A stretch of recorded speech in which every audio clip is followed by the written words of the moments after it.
Order, please stand for the pledge of allegiance. Pledge allegiance to the flag of the United States of America and to the republic for which it stands, one nation, under God, indivisible, with liberty and justice for all.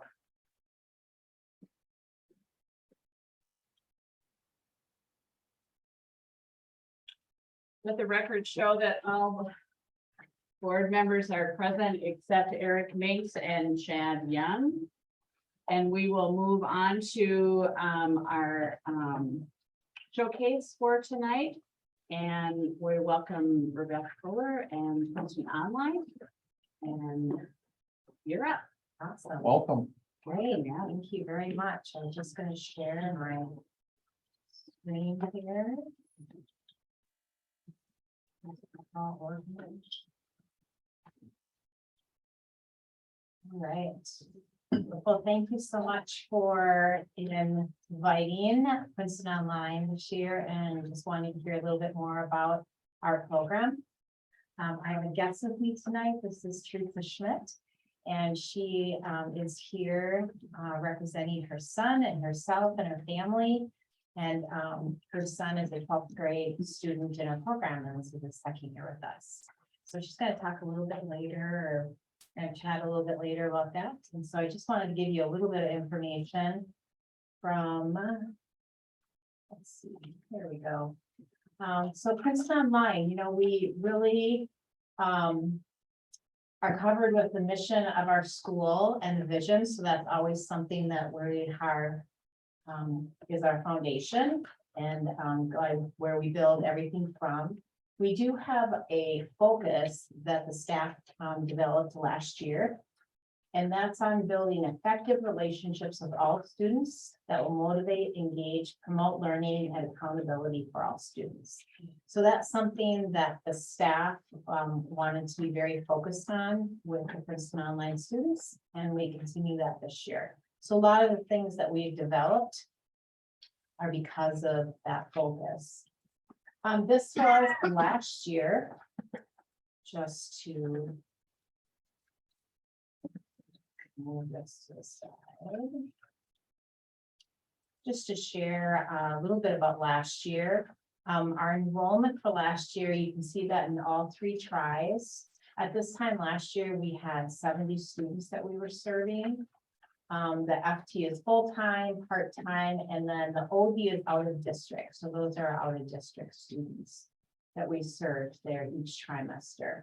We had 22 graduates through the program that were still enrolled in the program. You know, kids oftentimes will come in and out and then they'll transfer back to Princeton High School. But these are students that were currently enrolled and graduated. So some of the improvements that we worked on last year. One of the things is that we are NCAA program approved. And so that was something that was important to the district and to the high school. And so we're excited that we got that through, and so that we can serve all students in all situations, even if they're wanting to work in a be at a D1 school or D2 school. Be able to earn those credits. We really worked on communication for all the staff and students, and a lot of systems for just data collection. We really kind of delved into those and found ways of communicating with staff and students, and looking forward to seeing some of that trend data this next year now. So we implemented that APACS instructional curriculum. And developed all the online courses and align those with the district's courses that they're offering, so that as students would go back and forth, they should see those same requirements in one as in the other. Not the same activities, but definitely the same scope and sequence and requirements. So, and just supported students instruction. Those were all the different things we did last year, and felt really good about those at the end of the year and starting this year. So right now, just to review a little bit about that, right now we have 87 students that we're currently serving.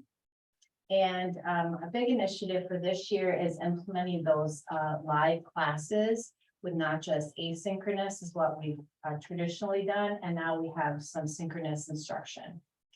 And you can see that primary purpose is for deeper learning for the students.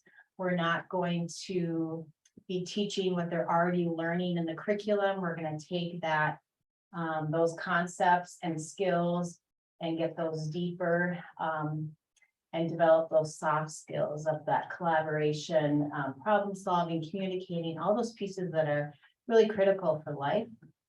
You don't want them to miss that by not being specifically in a classroom. That secondary purpose, again, is just those relationships.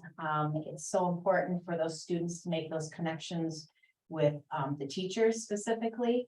Oftentimes they would make a connection with me because I was talking to them more frequently, and I would do intakes and interacted, answered a lot of questions. But they weren't always getting a great connection with each of their teachers. So that's really one of the things that the live sessions have done, and that's very important that we're developing that piece of it and that social emotional piece. So that's what we're doing this year. I would like to, oops, sorry about that. I'm gonna have to go back here. See if I can run my PowerPoint. Okay.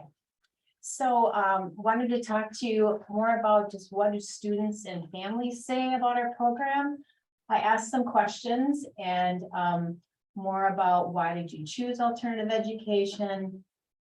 What's a positive educational option that you see in online? And what's working in Princeton Online that wasn't working previously for your student, and a success piece. We were going to have a few kiddos here, but of course, work got a little in the way, last minute changes for them. So I am going to be reading what the student had presented or had given me a summary. So I'm just going to read that for you. But first of all, I want to introduce Teresa Schmidt again. Her son is a 12th grade student. He is in the Elk River School District. And he was full-time last year and this year.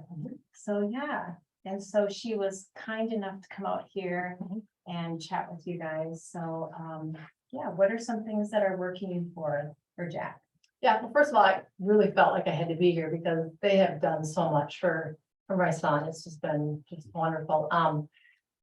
So he was at the high school half the year last year at Elk River High School, and just a lot of social anxieties and not feeling comfortable at school. And but since he started the program here online, it's just been a great change and just feeling more successful than he was by being in school.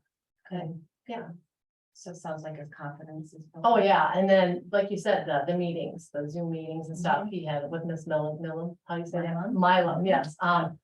After a few Zoom meetings, his confidence went up, and she was just really great with him. And so he does have that social anxiety. So she made it so he didn't have to show his face, which was really nice. You know, some people don't understand that, but he's just kind of uncomfortable in his skin right now, and just with that anxiety. And after those few meetings, he just really felt more confident in himself, and so it was great. Yeah, so then he just doesn't turn his camera. Yeah. You know, so that he's interacting the same way and they're able to chat, you know, and that's their communication, and yeah, that's great. And she's really great with students too, and yeah, all the teachers that we talk with and stuff. Yeah. Good, awesome. Well, we appreciate working with you guys, so it's great. Yeah, and just finding out what's best for Jackson has been a really great thing, so that the feedback that they give us really helps us make a better program. So that's one of the key pieces, is just getting that feedback. You know, we have surveys and just communication, and we just love it when they call us and let us know what's working, what's not, because we can't see them, right? Like, you don't see them every day and go, yeah, I can tell things aren't working. We don't know. And so that time and those visual meetings and those live sessions are really important, I think, for a balance with that. Yeah, okay, and I'm gonna read Juliana De Stefanos. She's a 12th grade student and let's see, how am I gonna get this? I'm gonna go ahead and escape out of my PowerPoint, okay? So that I can go to my email. Because she emailed me all of our technology as we're doing all the time, so. So this is what I'm gonna read from her. And she came here as a 10th grader. She's a senior now, so prior to me, she was with Ann Cameron. And then she came last year, full-time. And then came back in person to Princeton High School this year. And so now she's a supplemental student, which is students that are inside the high school, take one up to 3 classes during the day, and then they have in person the rest of the day. So then we have them in the media center, so they interact with me a lot. And this moves to the media center, we manage all of those kiddos. So those are our supplemental crew. So, okay, there are many reasons why I chose online 10th through 12th grade. Some of these reasons are because of the pandemic, being able to work more hours at work to save money for college. Not having to miss as much school because of medical reasons I was having, being able to work ahead in assignments to stay caught up, and just still being able to socialize in school, but do online as well. So that's what she's talking about this year, where she's making those connections with kids and her teachers, but still being able to take some of that time in the online world more. Princeton Online has been a positive education option for me in many ways. I'm able to get all my work done on time and stay ahead in class so I don't fall behind. I'm still able to talk to my teachers and go in for help if needed.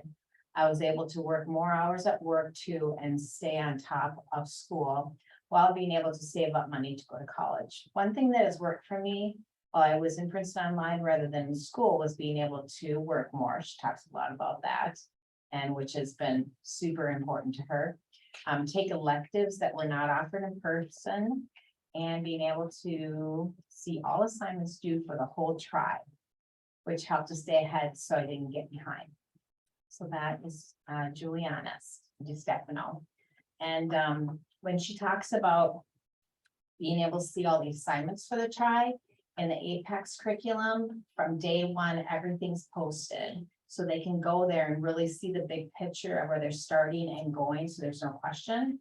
And a lot of the kids really love that because the computer automatically puts it on a calendar and divides everything up for them so that they can kind of see, which has been really, really nice for them, and they've enjoyed that. So are they able to work ahead, like the whole semester if they wanted to as well? Yeah, they could. I've never had a kid do this. Apex is very rigorous. I've seen a lot of online curriculum, and Apex is very rigorous, so it challenges the kids. The first trimester, they were a little nervous last year about it because the kids that have been there. And I said, well, it's a high school curriculum. And they go, yep, it is, so, but what I did hear from them is they said, it's really hard, but I'm learning. Like they're retaining the information and they feel that they're learning. And that was last year's students that had already been in some of them two curriculums before that. So that's really positive. And so, yeah, but what they can do is they see the big picture, they can move ahead. Generally, we let them move up to 2 weeks, maybe 3 weeks ahead. We haven't really had to slow anyone down with that. And that's because of the live sessions. It's every Tuesday we have a live session for all of our core classes.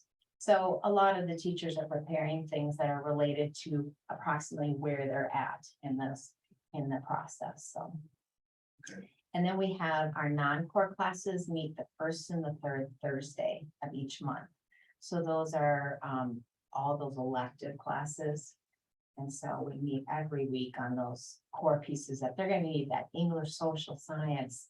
They're going to need a lot of reinforcement with that and deeper learning. Yeah, great question. Anything else?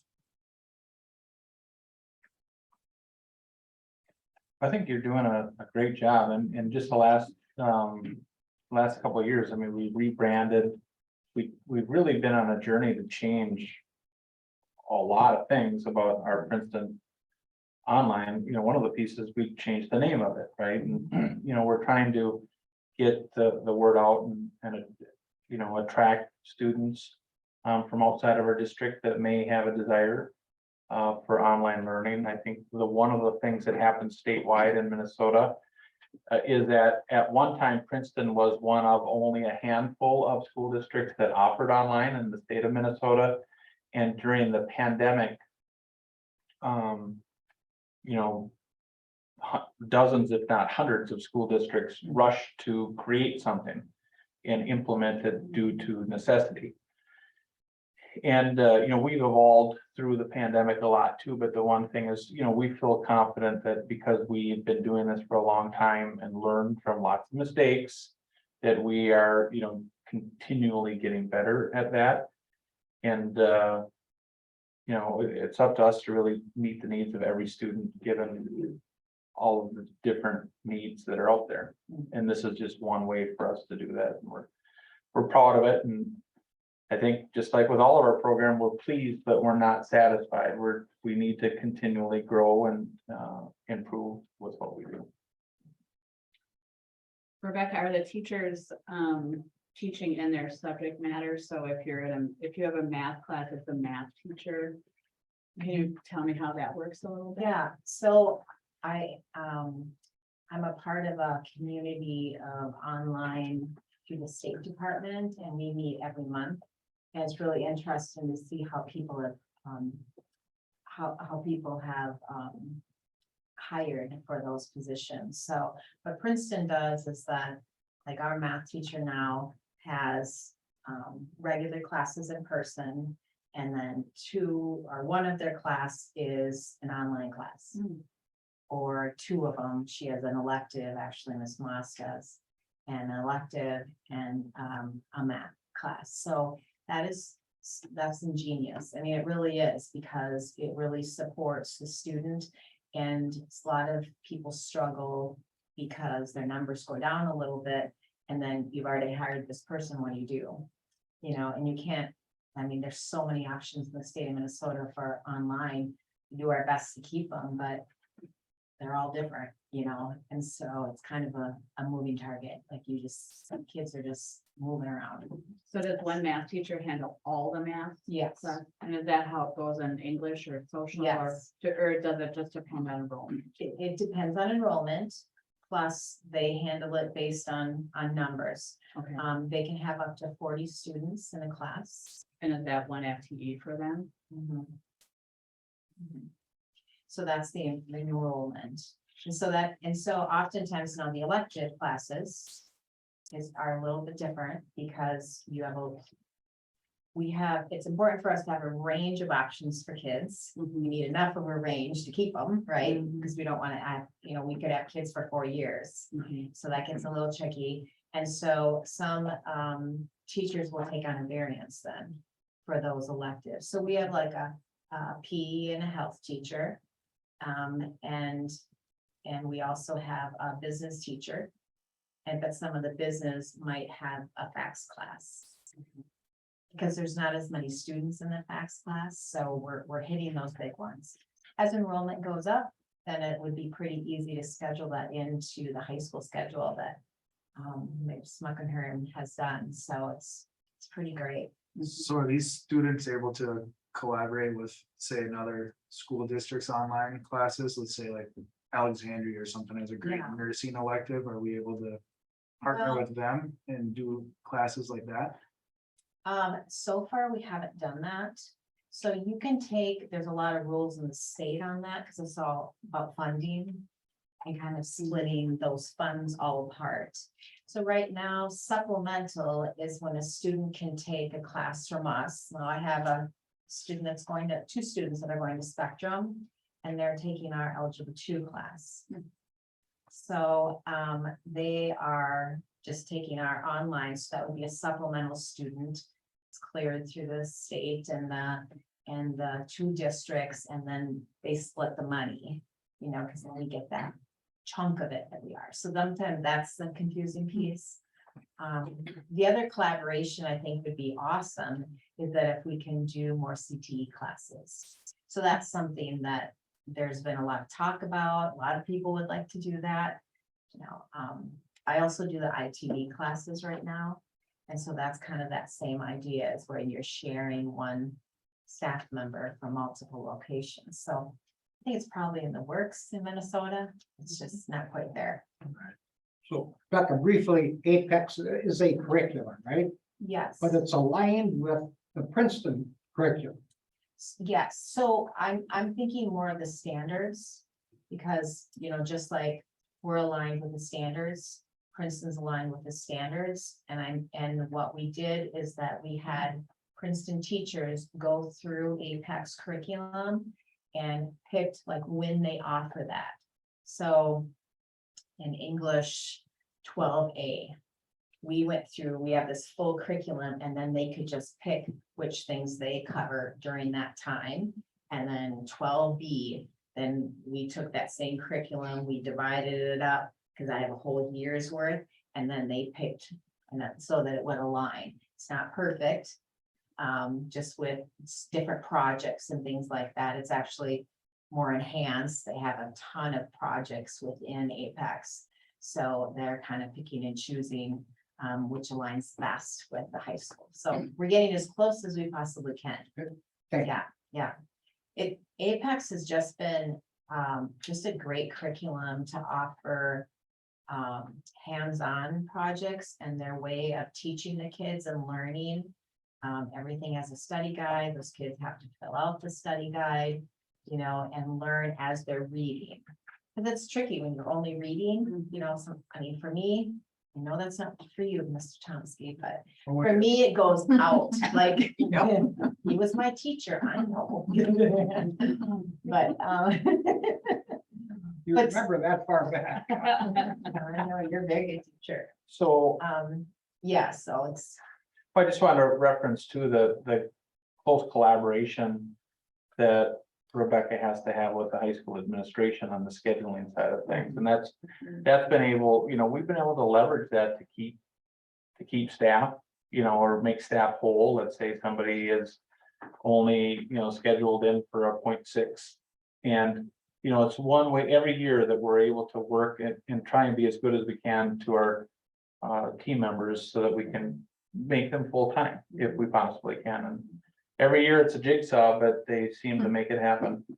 yeah, and teachers are enjoying being online. You have the same ones volunteering out of the department saying, well, I want to do that. So that's good too. Like they're happy in it. The change is always overwhelming, you know, but I think we've made the change. So it's trying to be seamless so that they have a lot of support. So. Good. Yeah. The kids that are in person and online, what does a day like them look for, and what are their choosings for online? Is it electives or is it more required, or does it not have a pattern? Yeah, it does have a pattern. So our supplemental students that are in person plus taking 1 up to 3 online, those are all primarily electives. Okay. So they're electives that the high school doesn't have. Mhm. So I have a lot of choices. So we're offering things that we can't fill a whole class with, Mhm. but maybe we have like accounting. We didn't have a full class of accounting. And so we were able to offer that class online. So we took the 10 kids that wanted accounting 1, and we put them in online and generally on the same hour so that we could get some discussion with them too. So there's no zooming with this, like. No, not with supplemental. Okay, At this point, we're not doing live sessions with them. We're just focusing on the full-time kids this year. We might get there, but it's kind of a nightmare with schedules.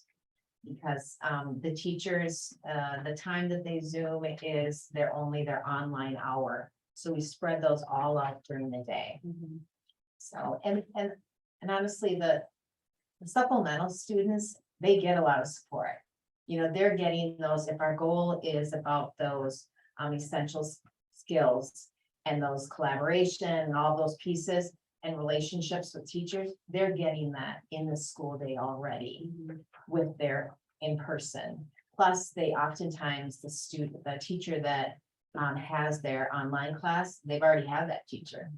You know, so they just go right up and ask them questions or ask them to go see them or meet after school. You know, it's a little bit more easy for them to do that than a full-time online. Because there's different challenges oftentimes that kids are dealing with. And oftentimes it's just, how do you get to school? Because they don't have transportation to get here when they're online. You know, so, yeah.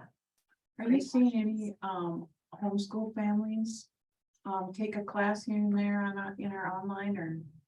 I have not yet. Okay. I'm kind of, well, I did have a homeschool family that had their student come and go full time with us, but then decided to not do that last year. It was right at the beginning.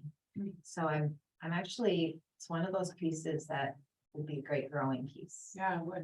Yeah. Yeah, because all the curriculums right there up front, the first Yeah. day, if they'd like to look into that or feel confident about their child's learning, sometimes those are I have a few friends that are homeschool families, and those are the pieces that they just want to see up front, and it's an opportunity for them. So, yeah, I'm hoping that grows once we get out there and share what we have. That would be awesome. Yeah. Good. Well, thank you. Thank you. So much. Thank you. Good work. Thank you. Good work. Enjoy the rest of your evening. Thank you. We'll move on. There are no citizens' comments, but Chad Young has joined us at the table. We'll move on to reports, board member committee reports. We'll start with Chad. Just agenda planning. I had long range planning where we discussed some high school work that hopefully could come up in long-term facility maintenance, and had finance committee tonight. Okay, and I had agenda planning and long range planning as well. And we did talk about more private restrooms and a little review of the parking lot progress, and then the possibility of a CTE win. And those things are kind of all in process. And Ben, I think that PowerPoint that John shared with us, we couldn't get Probably that. send that off. Send that out, yeah. So you can peruse that a little bit. We don't have any answers or complete direction yet at this point, but we could take a look at that as well. Jim, Nothing to report. John, Nothing to report. okay. And then student council report, Minnie. Welcome tonight again. So this month is College Knowledge Month, so I know that there's a calendar that's in the PHS Daily Bulletin that has a lot of different information regarding like what colleges offer free applications and FAFSA and just a bunch of stuff about that. And there's been a lot of focus on posting on the district page regarding college knowledge, since that's the focus for the student council CC4L committee for this month. And then next month is, we're gonna focus more on careers that aren't college based, because we want to hit like all the different bases. So I don't know exactly what that's gonna look like yet, but this month it's more focusing on four-year schools and trade schools and what AP classes and CAS classes our school offers. And then next month is focusing more on other careers as well. And I don't have much more to report. There hasn't been much this week because of the break that's coming up. That's nice. Yeah. Break is needed. There's been some groups that have started up again. I know NHS started on Monday, so there's gonna be some more volunteer stuff going on because of that. That I have. Thank you.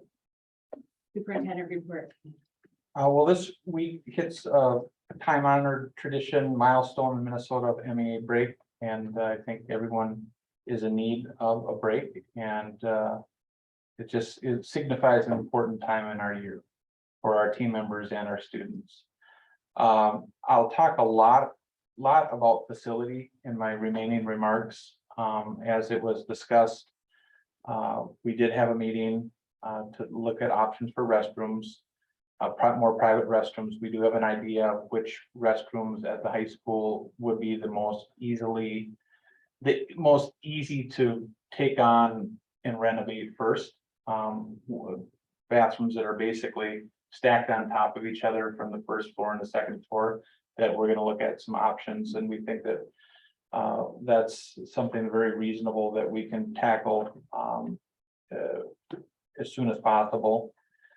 Parking lot, we had a follow-up meeting today with the city. We had lots of city representatives here, including the mayor, which was kind of cool. And we discussed a preliminary plan that was shared with our long-range planning committee, and there was actually quite a few changes that the city recommended or brought up as ideas that we thought might be really good ideas too. I think it's important for us to know that the city does receive complaints from residents that are neighbors of ours at the high school on traffic flow issues and congestion and those kinds of things. So they have, you know, an equal motivation as us to try and make things better in that area. So a good meeting there. Our next steps are the engineers will, you know, make some more changes to the drawings. And then we will have to go through some formal process of going to the planning commission, because that some of the ideas that we're talking about will have some change of traffic flow on 7th Street and maybe 8th Street and kind of that area coming through there. So the great thing is that we had all the city people at the same table with us creating the plan. So we're very confident that things will get moved through the proper channels at the city. And then the CTE work, the engineers and the architects are asking us to tackle that a little bit different than what we've been used to in the past with facility projects. In the past, they've, you know, given us a square footage drawing of where it would be, and they kind of know how much square foot different spaces are, and then they can give us a price. They are changing a little bit as it relates to this project because of the unknown variables. They want to know first from our people and teachers and team members of what programming we'd like to see, and what you know, what do we all want in this? If there was no barriers and if we had a magic wand, you know, what would we want in this new career technical education area or space?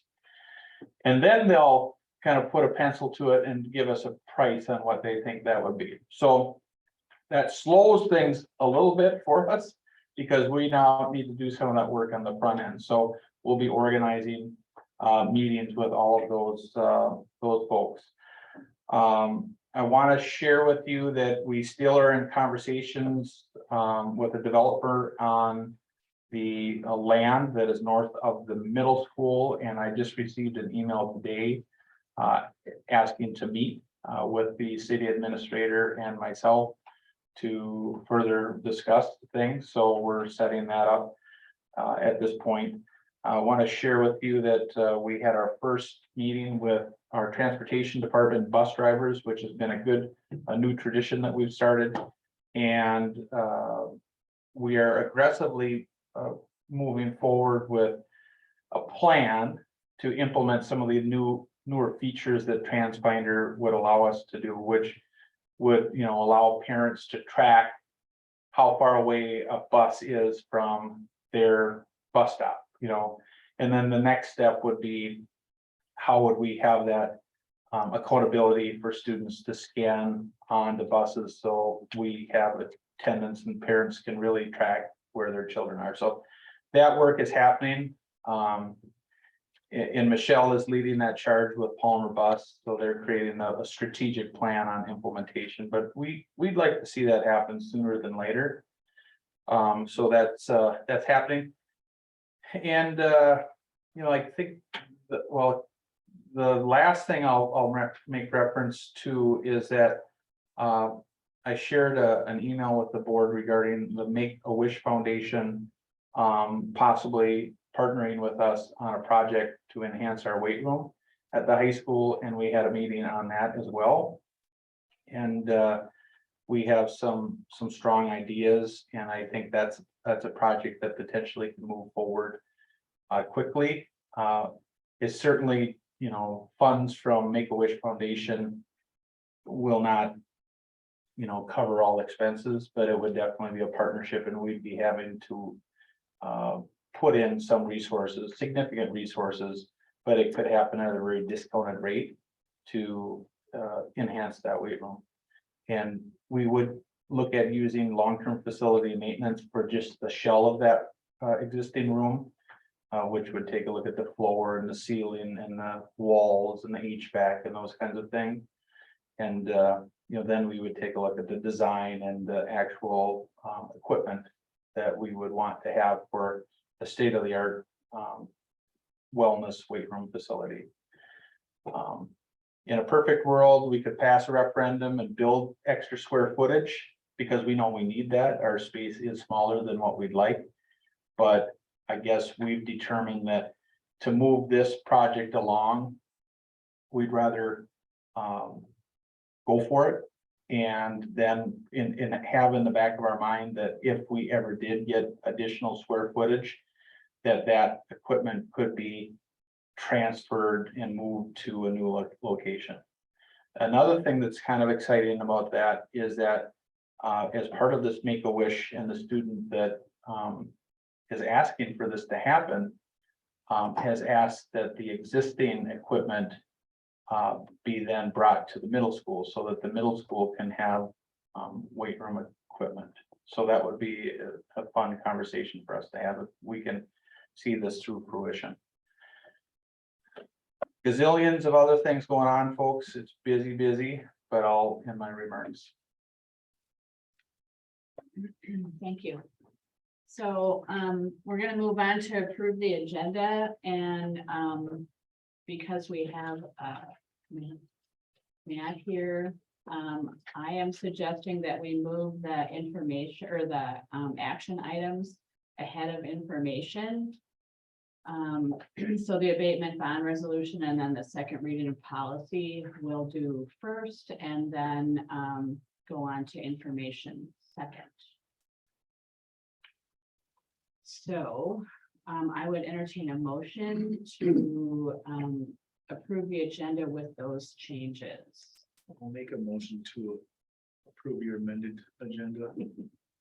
Motion made by Eric, there's second. Second by Chad. Any further discussion? Hearing none, all in favor, say aye. Aye. Opposed, same sign. So we're gonna move down then to, let's see, we can move on to discuss and act on previous board meeting minutes of 10:04. Make a motion to approve those meeting minutes. Motion made by Eric. Is there a second? Second. Second by Jim. Is there any discussion? Hearing none, all in favor, say aye. Aye. I entertain a motion to approve the consent agenda as presented. Motion made by Deb, second by Chad. Is there any discussion? Hearing none, all in favor, say aye. Aye. Opposed, same sign. So now we'll move down to number 11. Matt from Ellers will be leading us through this. To the abatement and bond resolution. Welcome. You just got home 2 hours early. Yes, That's awesome. Madam Chair, members of the board, Superintendent Barton, my name is Matthew Hammer from Ellers, and we have some information to share and with some really positive news from the district's bond sale this morning that's going to fund the parking lot projects that were identified. So we were selling a little bit more than $3.5 million worth of tax abatement bonds. If we go back to where we were estimating in September, we were estimating a little bit over 3.8%. It was 3.81% during our pre-sale report. We ended up getting 3.56% from Baird out of Milwaukee, Wisconsin as the low bidder, and we ended up with 5 bids. And we like to see at least 3, so there's a lot of demand in the market today. And even the high bid came in at 379, which was a little bit underneath where we were estimating during pre-sale. So really good results in the district's sale. If you go, we do have the sale report. I'm just going to highlight, we have the bid tab on the second page. This is just an illustration of where we're at from a tax rate perspective.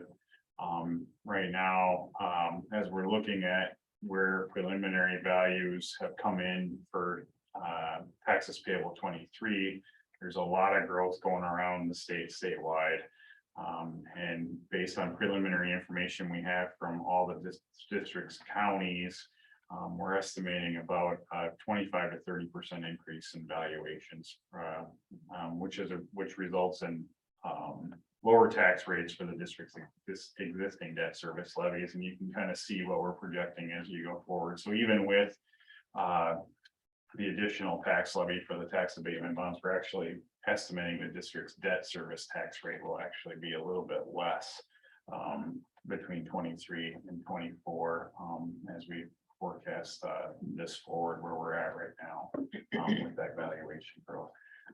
The district also went through a rating and with Moody's as part of the process, and the district's AA3 underlying rating was affirmed as part of that process, which is always good to see, especially in coming out of the pandemic and all the things that have been happening as part of that process. So with that, that's a summary of the results, and I can answer any questions folks have in regards to the sale. And I do have one piece of paper that I need to have signed before I get out of here from two board officers, so.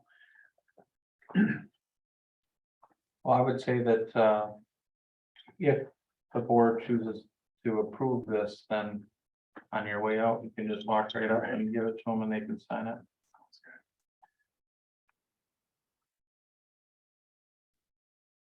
I will make a motion to approve the resolution relating to the $3.56 million general obligation tax abatement bonds. Series 2022A, authorizing issuance, award, and sale, prescribing the form and details, and providing for the payment thereof as presented. Motion made by Eric Stramberg. Is there a second? Second. Second by Jim. Is there any discussion? Hearing none, do we vote roll call with this? Yes. We'll vote by roll call, starting with Don. Yes. Jim, Yes. Sue, yes, Yes. Deb, Yes. Yes. Deb, yes. Motion carries. Thank you. I do need board chair from the treasurer.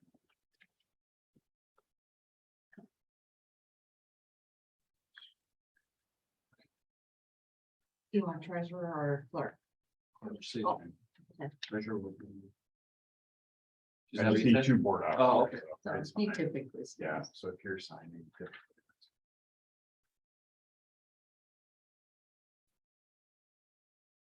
Thank you for moving me out. And, let me take the signature. I'll read.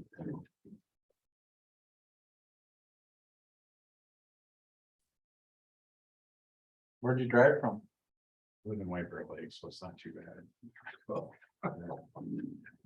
Have a good season. Yeah. Yeah.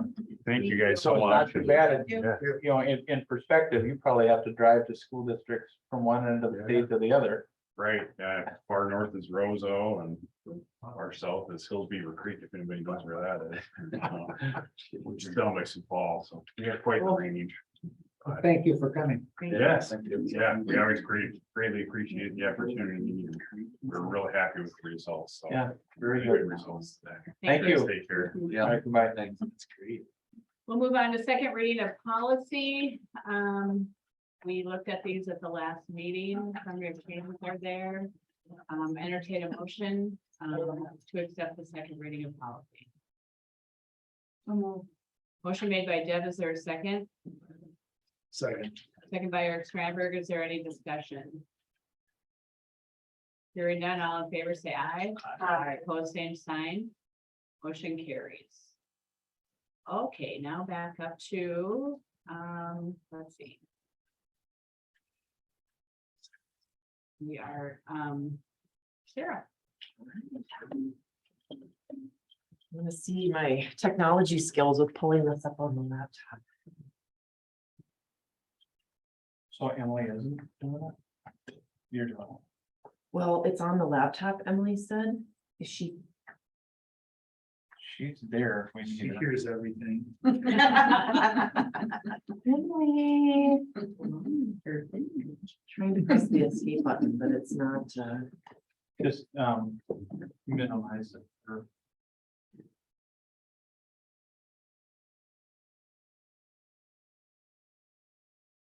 where's Yeah. well, she's good. all right, Emily, if I Emily, didn't can do you it see- right, you let me know. Emily, can you see that on the Zoom or is that just on the screen? It's just on the screen, Okay, that's fine. but I can see it right behind Sarah's head, so we're good. I'll go like this. Just kidding. All right.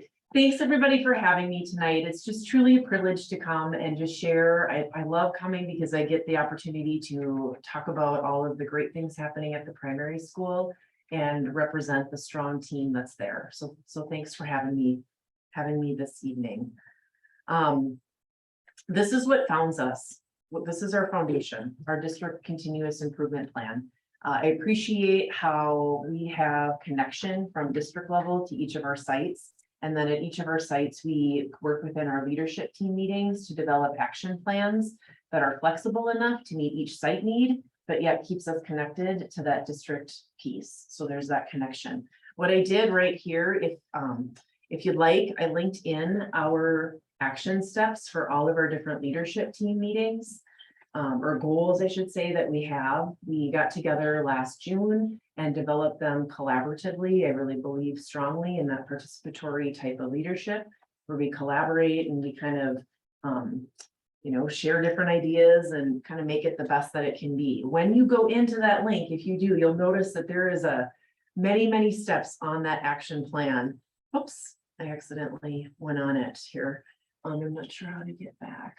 But I won't necessarily go through all of those. Instead, what I'll do is I'll just highlight some of those big pieces. But I'm just so incredibly proud of the team that we have at the primary school for their hard work and dedication, because this is what they're doing each and every day.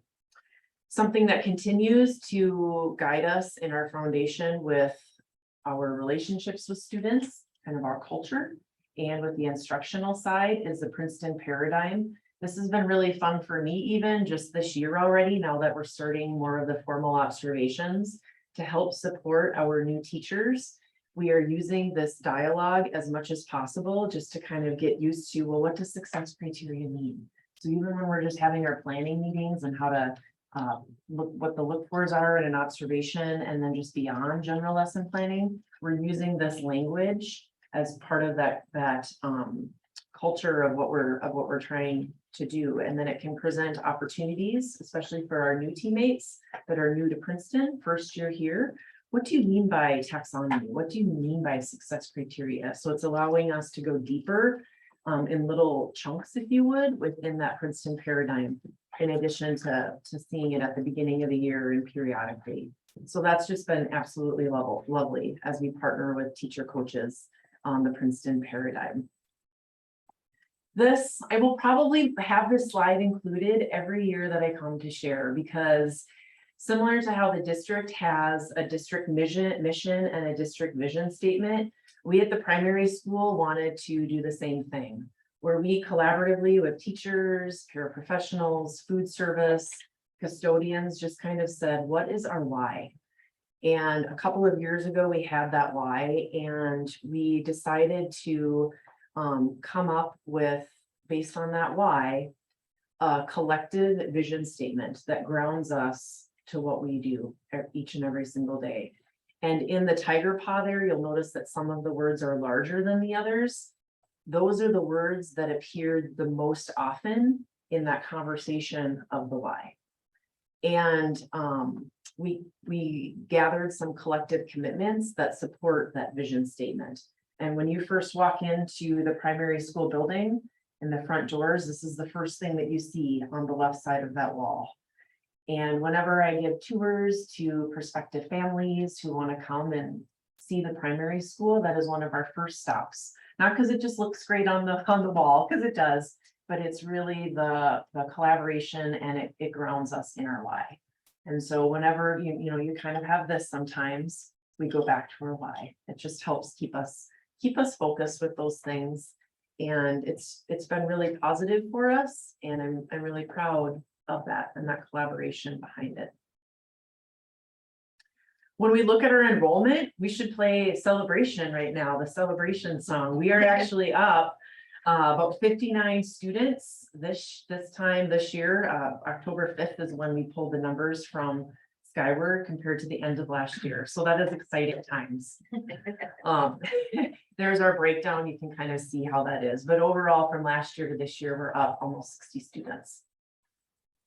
And I believe with my whole heart that if we can just share our story and have people come into the building, that's why I'm just so excited to have parents back in classrooms and doing more of those volunteers. Like you can talk about it and then you walk in and you feel it and you just kind of get that feeling. If we can just share our story, the rest kind of figures itself out. And even in the last couple of years with the pandemic and maybe not being able to do those in-person things, we got really creative, as many of the buildings did, and how can we just share our story electronically? And how can we do some community outreach in different ways with kindergarten enrollment and those sorts of things?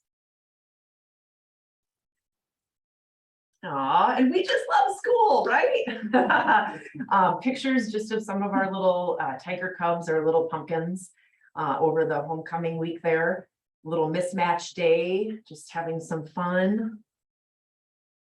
This little guy here that's holding this sign, so he's in 2nd grade right now, and his sister is now in kindergarten. And one of the highlights of my day is at curbside when they get dropped off, no matter where I am on the white line. So we have this big white line, right? To help teach kids where to stay away from traffic and help support parents. But even on the very, very front, when I see them coming, we meet halfway because I get my daily hugs. And that's what it's all about, is helping and making those relationships. So when we look at the action plan and some of the highlights that are in those action plans around the different leadership team meetings, the first one that we'll kind of look at here is around our student learning team. There are goals written where we ended last spring and where we hope to go here for this year. When we take a look at our data historically, you can see it there from the fall to the spring. The spring 2020 was when we were all at home at that time. So we didn't do MCAs or the FAST data, which is what we use at the primary school. And we have really been talking a lot about getting the right pieces in place over the last couple of years to kind of help, which inadvertently kind of helps with some of your scores then as well. But having a robust action plan. And so when you do look at that little link that was linked in above, you will notice that there are a lot of things in there. So as we just talked about, even at our student learning team tonight, was, we have a robust plan. Let's make sure that we're keeping a pulse and reflecting on is it too much, where do we need to kind of scale things a little bit. This part is huge. This one little slide means so much. So what I noticed last year in going to the classrooms a lot is that there were just some natural challenges within the schedule. Like there's the operational items, lunch and playground, and the student day that we have, student contact time. Those are all things that you kind of need to work around when creating the master schedule. And I was noticing that to try to get all students what they needed was that students were getting pulled out quite a bit of tier 1 instruction. No one's fault, it's just the logistics of the day, right? And to maybe get like your title, your access. And another kind of barrier to that was that we had a couple of different schedules happening with the specialist rotation and having a separate schedule for technology and media, because we had some shared staff between intermediate and primary. So the thinking cap went on, and this is what I love about collaboration, where your thinking starts isn't where the plan ends. And so we just went off and thought, okay, what if we could get, knowing that we're planning for the majority, knowing that there are some exceptions, especially for students that receive dual services or multiple services, there's only so much time in a day. So knowing that there's exceptions, but planning for the majority, what if we had tier one core instruction as much as possible, not to have pullout? And then we looked at that small group based instruction that happens in the classroom. And then we tried to do pullout around that, specifically around the ELA and the Spanish language arts block. That's where the thinking started. We talked about this at student learning team. People are probably like, Sarah, what are you talking about here? How are we gonna do this? But we had lots of little committees formed, lots of meetings, lots of feedback to say, how do we try to take some of those things without adding an extra expense to the budget and problem solve around it? We created, this is our first year with it, so we knew that we would have to experiment and continue to meet and reflect and adjust. But we created, instead of a 5-day rotation schedule, we created the 6-day rotation schedule where that extra schedule of technology and media is embedded into the specialist schedule. And then what we did too, because we have increased enrollment, right? The maximum number of FTEs that you can kind of work with within the student time that we have with meeting all contractual obligations is 30. Well, we were going to go over that as well. And so now we have, with the 6-day rotation, we've created a 36 block. So what that means, but we don't have 36 sections. What that created another opportunity with was this not only is helping with the instructional side of it, but also some student support. So we got our creative juices thinking, a lot of collaboration meetings. And so some of our specialist teachers, there's like little open blocks of the day. And so our specialist teachers on those open blocks are helping to provide student support on those times as well. So we're experimenting with it. Yeah, we talked about how there are like behaviors that are above the line, below the line, and then bottom line.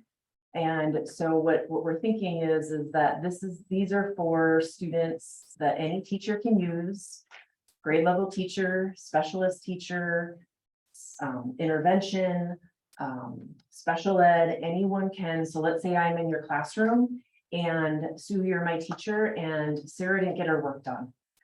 Oh, you know what, Sarah, I've reminded you about that before.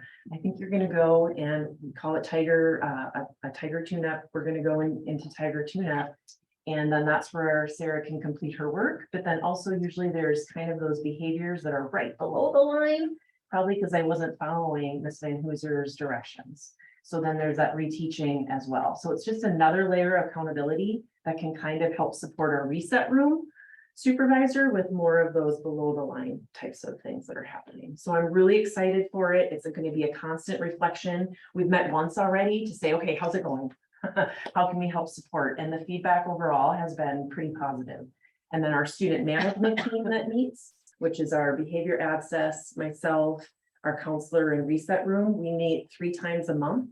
And then we monitor that data and how we're tracking, how that extra layer of support is going to look for trends to circle back with. So that was huge. There's been all these kind of bonuses with it, but it all started with this. How do we, in that vision, keep kids in tier 1 core instruction as much as possible? So it's I'm super jazzed about it. Some of those other things that are happening, some big highlights where it says the DES, that is direct, explicit, and systematic resources. So curriculum for everyone. Special ed, for example, is super pumped because they told me, they said, Sarah, we haven't necessarily had phonics resources for us to use that truly were different than what was happening in the classroom. So different from tier 1, but still aligned. They have some. So we're working with those. And then we also, across the board, even interventionists, we made that transition last year from LLI to more direct, explicit, systematic instruction. And so then a lot special ed's doing that. Spanish immersion as well has adopted some resources with that mentality of being as super explicit as possible. And then providing some training and different supports along the way. What we're doing then also is we have transformed one of our staff meetings that happen each month, where it is our data day. And so it's time to give to teachers, it's just kind of like sacred time once a month to look at our own classroom progress monitoring data to help know, and I'm very intentional with how I share this, A, to celebrate success and growth, because there's lots of that and we want to make sure we can celebrate it. And then B, how do we adjust next steps with instruction?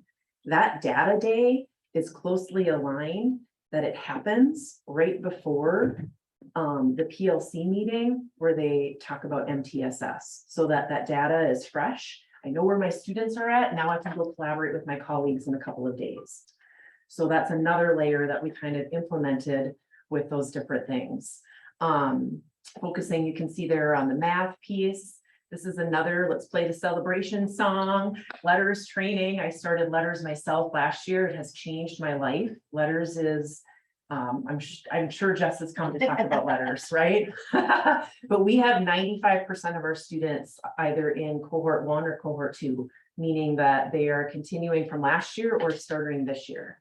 And some that aren't, it's because they are on leave. So good reasons.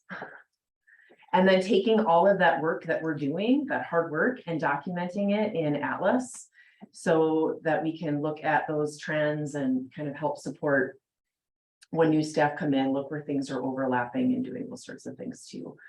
So some pretty big things around the instructional side of it. Oh, look at them. Aren't they so cute? I just love it. This was our homecoming, where the homecoming pet fest walk through, and in the forest there, we have an outdoor learning environment. So getting students out there as much as possible too. With the climbing culture, this is our relationships with each other, our relationships with students and families, and really how we just help support each other. Listed there are some of the different resources that we are using to help support the SEL piece. I might argue that SEL, especially at that social emotional learning piece, is probably the most important thing that we do for our little tiger cubs at the primary school. The picture that you see there with those little faces, that references what we call our zones of regulation. Every student has that on their desk. And it's designed to help be a teaching tool to teach kids that no matter whatever zone we're in, those are your feelings and that's okay. How do we help support when we're in those, when we're in the red zone, which might be angry? We are very careful. It's not that one zone is good or bad. It's just that the green zone is the ready for learning zone. So if we're in a different zone, how do we help support to get there? And when they're on each student's individual desk, teachers use that in a variety of ways. Like sometimes when students come in, they'll say, they might have like a little coin or a little sticker or whatever kind of tracking piece. And the teacher will just say, oh, however you're feeling right now, go put that on your zone. So then a teacher can very privately actively circulate and kind of check in to see where students are at. Because sometimes when students are maybe in the blue zone, feeling kind of sad, those sorts of things, you might not be able to see that. So then we can provide support in those ways. I shared a little bit about the tiger tune-up, so we're excited about that, and that seems to be going well. It might not look like much, but it will. So we want to reinforce Tiger Pride school-wide. Okay, so yes, we're going to have behaviors, and then how do we reinforce them? What is expected? So the plan on this, you can't really tell it, but in each of those little boxes is a number. And we are involving all classrooms as well as bus, custodians, kind of all of the different areas. And the goal is that within each of their classroom, we have a plan where once they reach so many tallies, if you would, for following what was expected as a class, then they get a part of the tiger head. And together as a class, they color that tiger head. And when you get done with this, there will be a massive tiger head by working all together to show school-wide PBIS expectations. It's a really cool thing that we're going to do. We just have to I gotta make a video about it. So that's on my to-do list, to explain it to students. The MTSS piece, this is what ties us together, right? It's the umbrella. The three-legged stool, this is something, it's an analogy that we came up with, and it's to help support teachers and our intervention team when coming up with interventions for students. So the first leg is what are we going to teach to the students?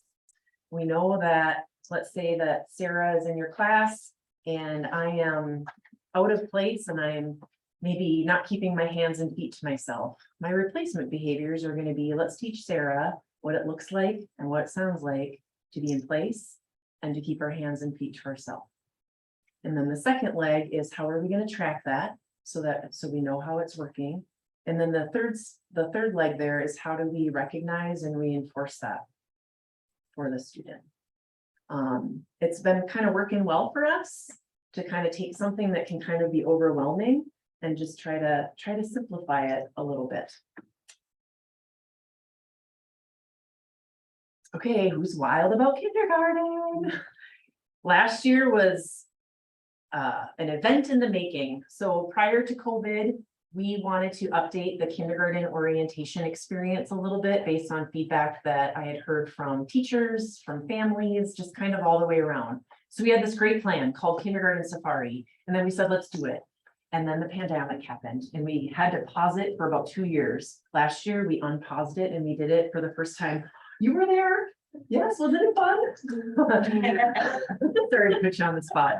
But this is a picture of, it was really a joint effort with early childhood and the kindergarten team collaborating and coming together to kind of update that experience to make it a little bit more interactive. A lot of behind the scenes, a lot of collaboration. And for the first year, yep, there's going to be some things that you kind of need to change, but overall, really, really positive feedback from Safari. Here's a couple of pictures. So we just said, so each of you can see classroom teacher here practicing with students. How do you even hold a lunch tray? How do you open milk bottles or milk cartons? All of those just kind of different things. We had the tiger there. There was lots more than this too, but we had like a little photo booth.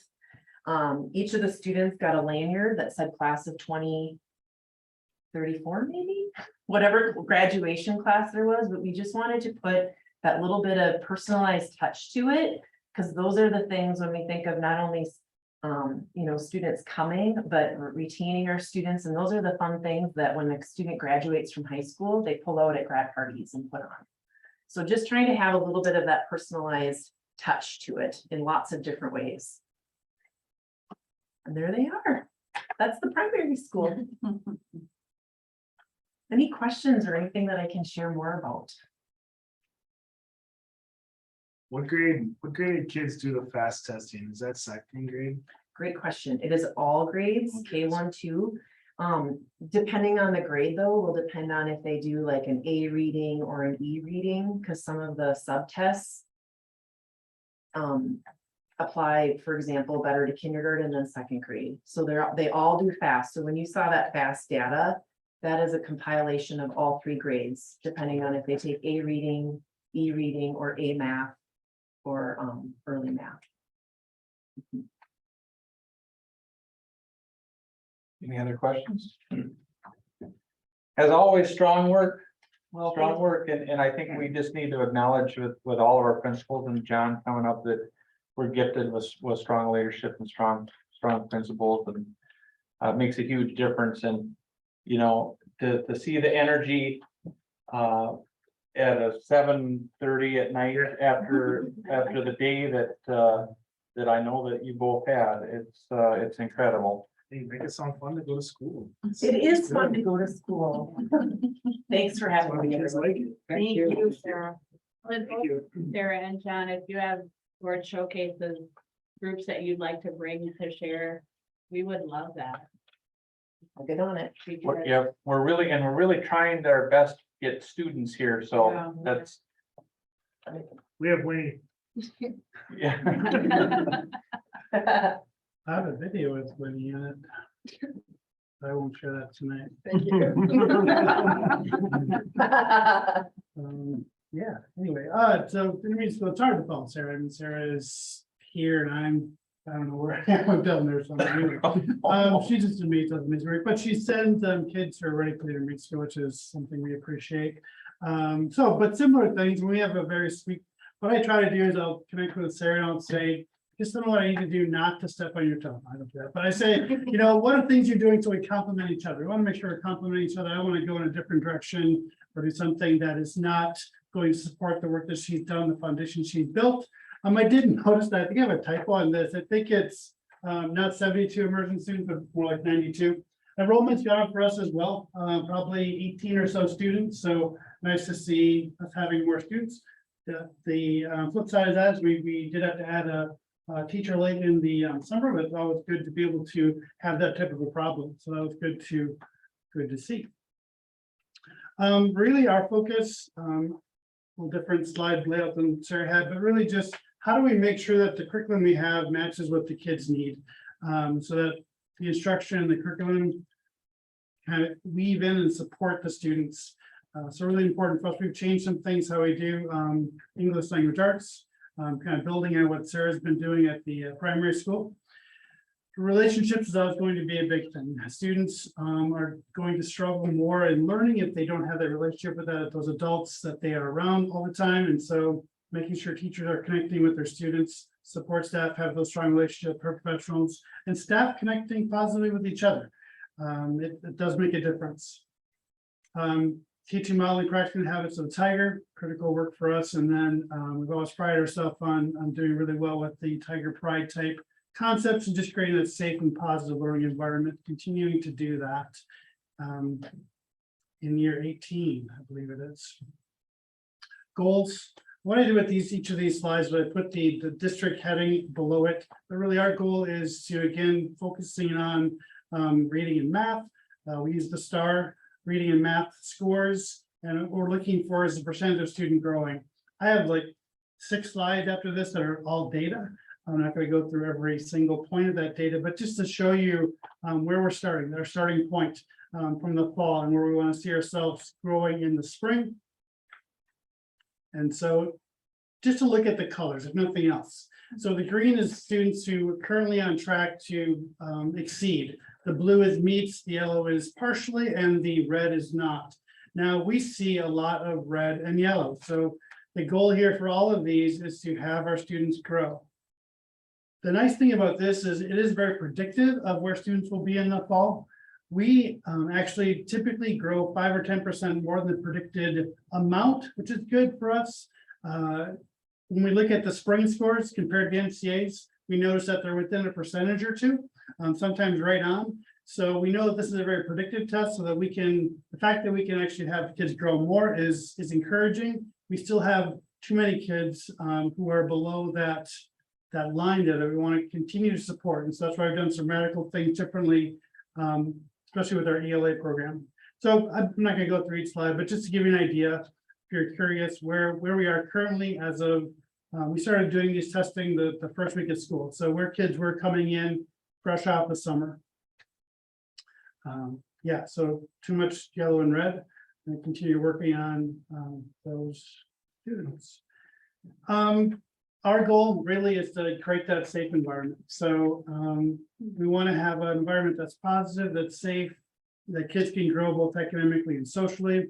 So what we do is we take a look at the data on how we feel we're doing. We ask staff how they think we're doing, and same thing with students and families, just to help us grow and continue to have that positive climate. We see ourselves as a family, and so we want to be able to continue to grow that. That whole idea of what our climate and culture should look like and feel like. We use the second step, social emotional learning lessons. Those are very powerful. There's 22 lessons in each of the grades. And so we have them on basically every full week of the school year. Short weeks, we typically don't have them. But we ask teachers to, we have a sacred time in the morning for teachers to present these lessons because I think it's important. If kids aren't emotionally and socially ready to learn, they're not going to be as effective as if they are. We also, in my weekly update to families, I share the links and the topics. And so families can actually go and look at the materials, have conversations with their kids about what the topic is for the week as well. We're continuing to teach and reinforce those expectations. Like Sarah talks about, you have expectations for your students. I like the things you're doing with the picture. I can just picture the tiger now in the hallway there, growing. The same type of thing. We want to make sure that our kids know what the expectations are. We want to say, hey, thanks for doing it right when they do it right. And then how do we intervene and help them if they're making choices that aren't as appropriate. We do monthly themes. October is the whole idea of respecting all staff. Sometimes, students will respect their teacher, mostly respect me. They respect some of those adults they know really well, but a lot of times cook staff, custodians, bus drivers, professionals, they don't see them as, I don't want to say people, they see them as people, but they feel like they're at a lower level or some other level. And so we want to make sure that everybody knows that we're all on that same level, that we need to respect everybody equally. And so we put together this various video series. You're welcome to take a look at these if you'd like to, but there's videos on all of our different jobs. So what we did, we asked students, what do you think the custodian does? And then we had the custodian come in and say, this is what I do during my day for all the positions. So for paraprofessionals, for secretaries, for Title I teachers, the whole works. Had students, so if we asked them, what do you think the cooks do? Most of the answer, well, they cook food, breakfast and lunch. Well, there's more to it than that. Or how about the custodian? They clean. Yeah, they do, but there's more to it. There's a whole lot more to it. So the idea of having them understand a little bit more about what their job is and having kids hear that. And hopefully that leads to more appreciation and respect for all staff. And so there's a playlist here. There's a couple more to add still, but there's 14 positions so far in there. We're sharing them second half of October, every day in October. So they're kind of fun. Did they do one for you? No, I forgot me. It'd be interesting to think Cross the- what the students, not your principal did. Yeah, let me just do a little bit of one since I won't be as verbal as Sarah.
All right, so that's, let's see. So it's just kind of fun putting those together. You know, like I said, we're going to be 16 or 17 different positions.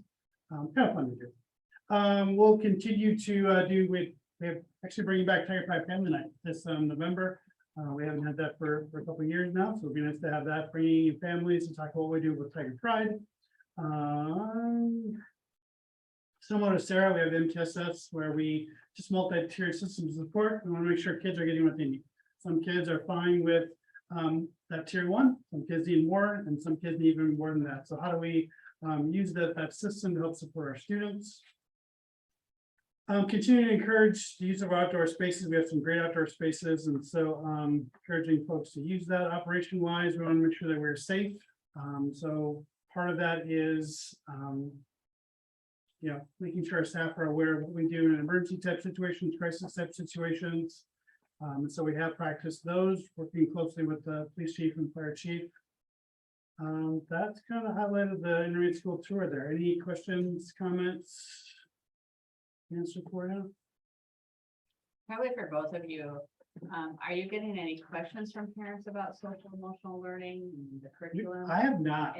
Anything, I mean, it's such a big part of what you do, it's such a great part. Does anybody, like, I mean, I gotta do is read the paper and like, are you getting any questions or? Not this year. You know, last year, just because of some of the, like you said, read the paper and turn on news. So sometimes people, I got some last year more particular than this year, of just about what does that look like at your age? You know, what is it that you're teaching students? So I think we've been really clear about what it is. So, you know, is it about understanding different perspectives, or, you know, being able to read social cues, or nothing that would seem right, at our age, or- respecting differences, Yeah. how do you agree to disagree, you know, those types of things. So Feeling not a lot. how to calm down, how to handle anger. I mean, things that are not, that are pretty typical that we've been doing in education for hundreds of years. Right? Right. Oh, thank you so much. Both of you. Thank you. Thank you. Strong work. Yeah.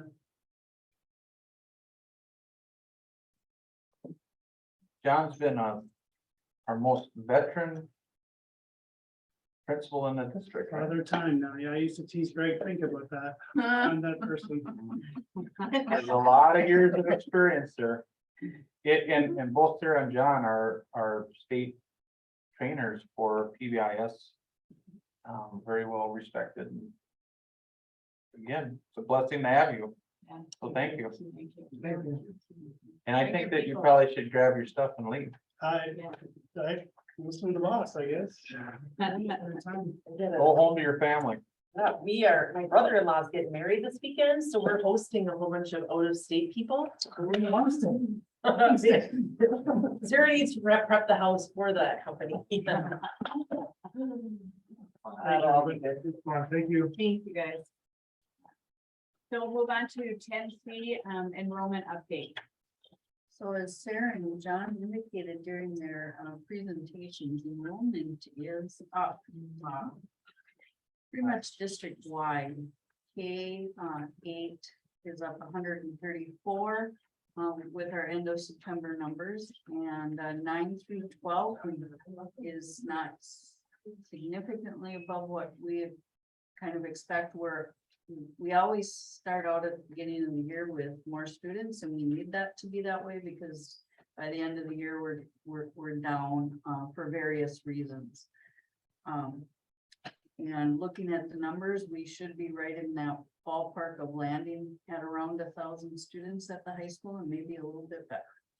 So that equates to a rough estimate of about $950,000 that we will be putting on the revenue side. Now, that's a chunk of change, but we will also be putting some expenditures. We are seeing increased expenditures that aren't quite the norm of what we've dealt with. We were on the Google Meets with Barb the other day, Ben and I, as she's concerned about the costs of what our CTE programs cost, because just like buildings and grounds, they're basically buying the same types of things. And the expenses are related to them are quite a bit higher than they have been in the past. So I don't have a lot of data yet to compare to previous years. We've only been in school 1 month. So we'll just keep monitoring that, but I expect that we'll be putting more money on the supply side, as well as, of course, we did add staff for some of the increases in enrollment that we saw coming in the door. But overall, enrollment is very good news. One thing that I just want to make sure the board differentiates is how it's reported. Like, for example, when Sarah and John spoke, they talked about the numbers now compared to the numbers that they ended with last year. That's one way to look at it. And then another way to look at it is, I think what's reported here is what we budgeted for next year, you know, based upon what we have. There's not that big of a difference, but there is a little discrepancy just on how you decide to look at those numbers.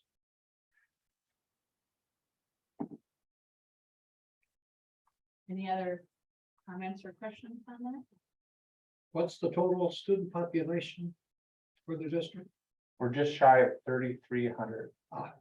It's 3,278 on this sheet at the end of September, K-12. That doesn't include our preschool, so we have a couple hundred or more in preschool. So. Not enrollment related, but the comment you made about CTE expenses, have we reached out to try to see if we can get any donations from any of the businesses that you know might help out, like such as the plastics that we might need for our 3D printers and whatnot? No, I don't think Barb is. Because None of that, I no. think that would be a really good thing to do, and companies might be looking to donate, especially try to get a little bit of a write-off. Yeah, we'll suggest that. Yeah, I can ask specifically, what are the items? Yeah, I don't even know what the needs are. You know, it's your classes like facts and art. You know, it's just like to buy supplies to cook a meal, right? Okay. Is probably double what they had the budget for historically. Mhm. And the clay and, you know, the materials for art classes and things, just everything costs so much more. I'm just kind of curious what some of them supplies might be, because I see, you know, in the construction industry, at least, so many times that you throw out pieces of wood or pipe that Right. you might be able to use somewhere else. Mhm. And that's a possibly good option to be able to use it in school. All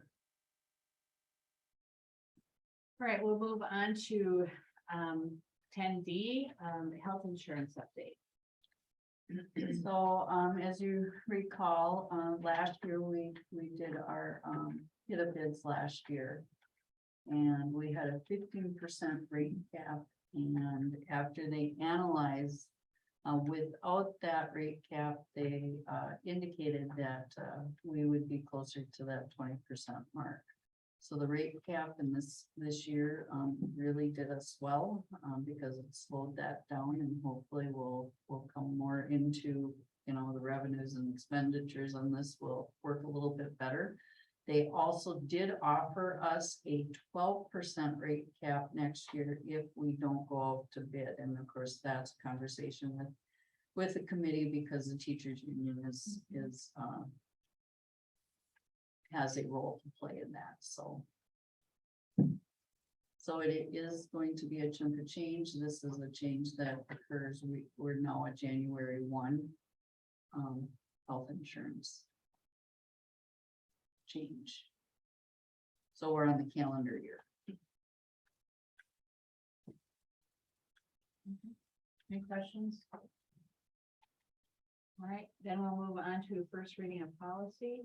Don, do you want to talk about anything there? So just a few things with, our policy 908, MSBA came out with a new 722. We did some checking and I know it went to admin as well. But we're recommending that we go with the MSBA 722. There was some questions on different policies here. We sent, messages to our lawyer to make sure that, no rules have changed. And so that we're still compliant that way. And then, just not on here, but just to give everyone a heads up, we sent, 902 facility use, to Michelle, community admin. Just to get that ball rolling with some of the costs of, our gym space and different areas. So we got the ball rolling. There's a lot of people that have to be involved in that policy.